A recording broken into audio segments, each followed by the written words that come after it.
Hi friends, இன்றைக்கி எங்கள் அம்மா மிளகா பறிக்க சொன்னாங்க.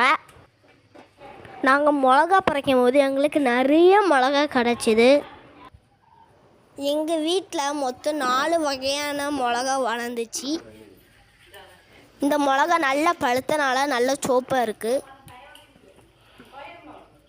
இதே டைப்பில் பச்சை கலர் மிளகா பாருங்கள். எங்கள் வீட்டில் மொத்த வகையான மிளகா என் கையில் இருக்குது பாருங்கள். மொத்தமாக நாங்கள் பறித்த மிளகா இதுதான். இன்னும் நிறைய மிளகா இருக்குது. அந்த மிளகா வளர்ந்த அப்புறம் வீடியோ போடுறோம்.